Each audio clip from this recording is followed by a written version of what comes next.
Hello my girl episode 8 में film club की पहली स्क्रीनिंग दिखाते हैं जिसमें इन्होंने हैरी पॉटर का सेटअप किया होता है।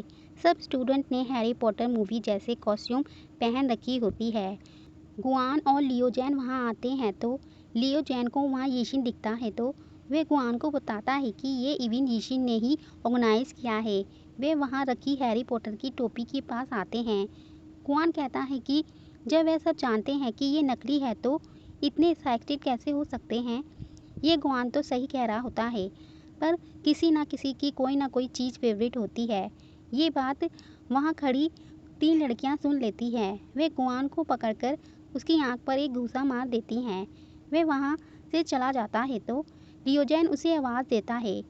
गुआन वापस आकर उसे कहता है, मैं ठीक हूँ, मुझे पता है कि तुम्हें ये पसंद है। वह उसे अपने पीछे आने को मना करता है, पर लियोजैन गुआन के पास चला जाता है। फिर हमें झाओ को दिखाते हैं। वह इवेंट को देखकर उसकी तारीफ करती है। लुहान सबको इकट्ठा करके सबसे पूछता है कि पहले फिल्म देखेंगे या पहले सेरेमनी करेंगे। सब स्टूडेंट पहले सेरेमनी करने को कहते हैं। वह उनमें से एक को बुलाता है। वह हैरी पॉटर वाली जादुई टोपी को पहनाता है। झाओ भी वहाँ खड़े होकर उसे देखकर स्टोरी के बारे में बोलने लगती है तो तभी वहाँ यीशिन आता है। वह हैरान होता है कि झाओ भी उस फिल्म के बारे में जानती है। वह उसके हाथ में पानी की बोतल से भरा बॉक्स देखकर कहता है, मुझे विश्वास नहीं हो रहा कि तुम यहाँ पानी बेचने के बारे में सोच सकती हो। लेकिन वह लू को इसका पता न लगने को भी कहता है। वह झाओ को डराता है। तभी वहाँ से एक लड़की भूत वाली कॉस्ट्यूम पहनकर जा रही होती है तो झाओ उसकी कॉस्ट्यूम को गलत कहती है, पर यीशिन उसे सही बताता है। तभी झाओ को उससे एक आइडिया आता है। वे आंट को डराने का प्लान बनाती है। देन वे यीशिन से उसकी घर की चाबी लेकर उसे अपना बॉक्स पकड़ाकर चली जाती है। इधर लू हैरी पॉटर मूवी शुरू करता है और यीशिन झाओ की पानी की बोतल्स को बेचता है। शीन शिफ्ट गुआन पर होता है। वे गुस्से में बैठकर यीशिन के बारे में बोल रहा होता है कि वह मेरे रास्ते में जानबूझकर आ रहा है। लियोजैन मना करता है, ऐसा नहीं हो सकता, पर गुआन को लगता है कि उसने उसी दिन ये इवेंट क्यों रुका जिस दिन गुआन ने पार्टी रखी थी। लियोजैन उसे समझाता है कि ये एक कोइंसिडेंस हो सकता है। गुआन वह नोटिस करता है कि हु कहाँ है। देन हमें हु को दिखाते हैं तो वह लाइव स्ट्रीमिंग में बिजी होता है और पार्टी के लिए आए सारा खाना वह अपनी लाइव स्ट्रीमिंग में खाकर दिखा रहा होता है। इधर लुहान यीशिन के पास आकर पूछता है, तुम क्या कर रहे हो? तो यीशिन बताता है, मैं झाओ की बोतल सेल कर रहा हूँ। ये सुनते ही लुहान यीशिन पर चिल्लाना शुरू कर देता है कि तुम मुझे धोखा दे रहे हो, तुम उसे झापटे नहीं दे सकते। वह झाओ को पूछता है वे कहाँ है। यीशिन लू को समझाता है कि हम उसे पानी की बोतलें बेचने में हेल्प करते हैं और हमें उससे मैनेजमेंट के पैसे ले सकते हैं। ये हमारे फिल्म क्लब के लिए राजस्व होगा। देन लूहान पूछता है कि क्या लगता है हमें उससे पानी की बोतल के लिए कितना चार्ज लेना चाहिए। यीशिन कहता है, फिल्म क्लब तुम्हारी टेरिटरी है तो यह हम पर है, हम कितना भी चार्ज कर सकते हैं। लूहान हर एक बोतल पर 5 पैसे चार्ज बताता है, नहीं तो झाओ समझेगी कि फिल्म क्लब के मेंबर्स लालची हैं। उनका इवेंट ख़त्म हो जाता है। उनके साथ 2 लड़के सामान रखने आते हैं तो लूहान उनसे पूछता है आपको इवेंट कैसा लगा। उन्हें वह अच्छा लगा होता है तो लूहान उन्हें अपनी फिल्म क्लब के ज्वाइन करने के लिए एप्लीकेशन फॉर्म देता है। वे मान जाते हैं। उनके जाने के बाद वह दोनों अपने इवेंट अच्छे जाने के लिए खुश होते हैं। देन यीशिन लू से उसका QR कोड दिखाने को बोलता है क्योंकि उसे वह पानी की बोतल पर लगा चार्ज देना था। लूहान पूछता है, क्या उस लड़की को मुझे पैसे नहीं देने चाहिए, पर यीशिन कहता है मैं झाओ से बाद में पैसे मांगूंगा। देन यीशिन अपने डूम लौटता है तो गुआन उसका ही वेट कर रहा होता है। यीशिन बिना इधर उधर देखे अपनी जगह पर जाकर बैठ जाता है तो गुआन लियोजैन से कहता है, देखो उसने कैसे हमें इग्नोर किया, जैसे हम यहाँ है ही नहीं। तभी वहाँ हु आकर झाँकता है। यीशिन उनसे पूछता है, क्या तुम मुझसे बात कर रहे हो? गुआन चिल्लाते हुए उठता है, कहता है वे और कौन हो सकता है। हु दरवाज़ा बंद करके बाहर खड़ा हो जाता है। यीशिन पूछता है, मैंने क्या गलत किया है? गुआन चिल्लाते हुए बताता है, जिस दिन मैंने अपना डिस्को इवेंट रखा तुमने उसी दिन अपना फिल्म क्लब का इवेंट रखा। क्या तुमने जानबूझकर पार्टिसिपेंट्स को मुझसे चुराने की कोशिश की?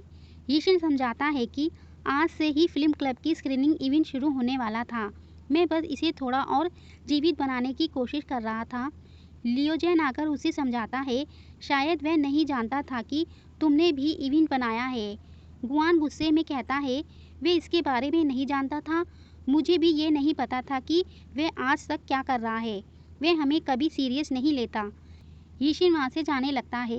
वे गुआन को कहता है, मेरा मतलब तुम्हारे अगेंस्ट नहीं था। प्लीज़ पहले शांत हो जाओ। देन उसके जाते ही गुआन पागलों की तरह चिल्लाता है और कूदने लगता है। बेचारा लियोजैन उसे संभालने की कोशिश करता है। फिर सीन दिखाते हैं जहाँ कियान से अपना मेकअप करा रही होती है।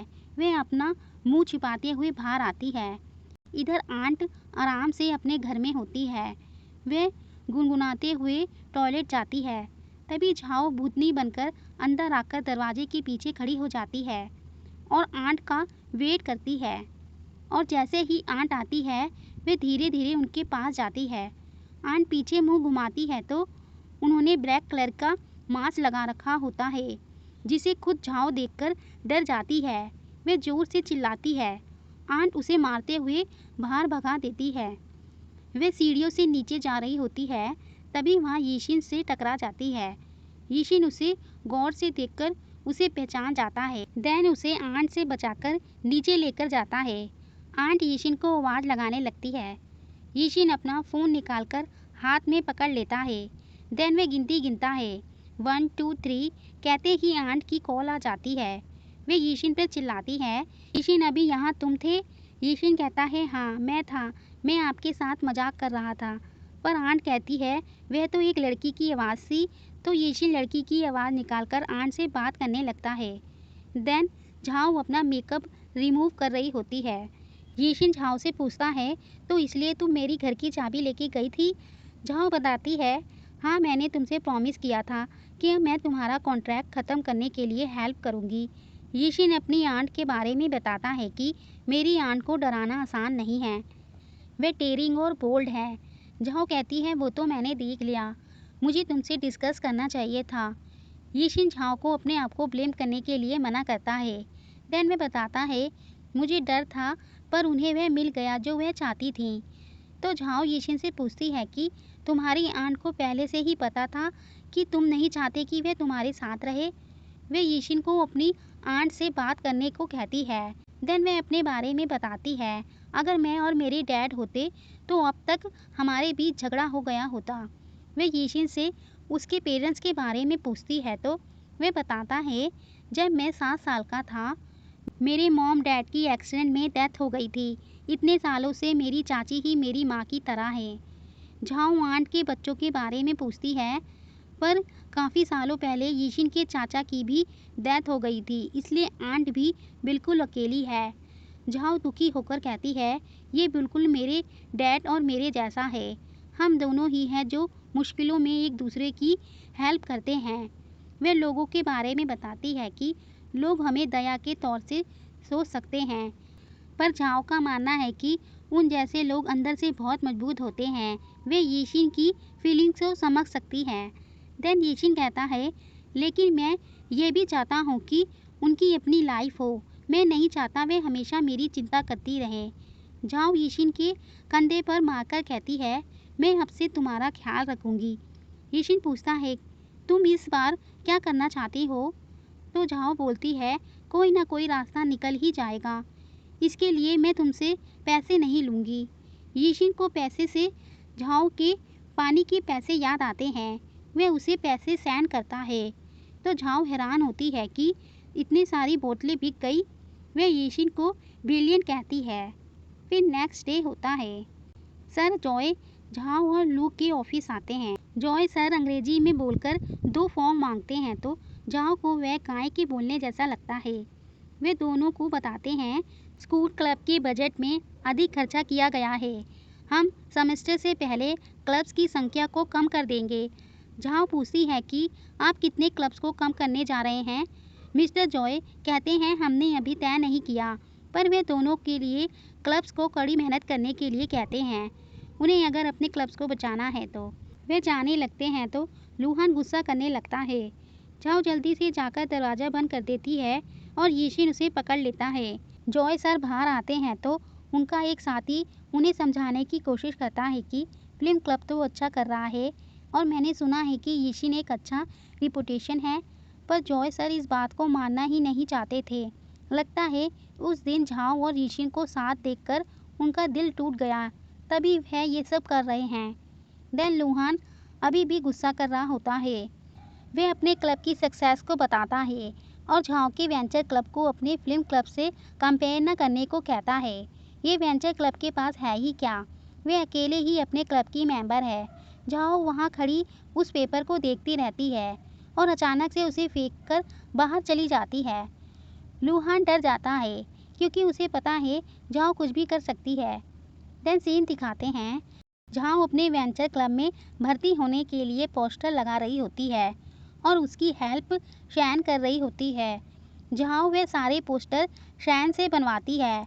शैन उसे उन पोस्टर को रीमेक करने को कहती है तो झाओ उसे करने को कहती है, पर शैन को झाओ के पैसों की चिंता होती है क्योंकि झाओ इतनी मेहनत से जो कमाती है। झाओ शैन को चिंता न करने को कहती है और उसके साथ बाद में डिनर करने का प्रॉमिस करती है। शैन को झाओ के रेस्टोरेंट का कोल्ड नूडल खाना होता है।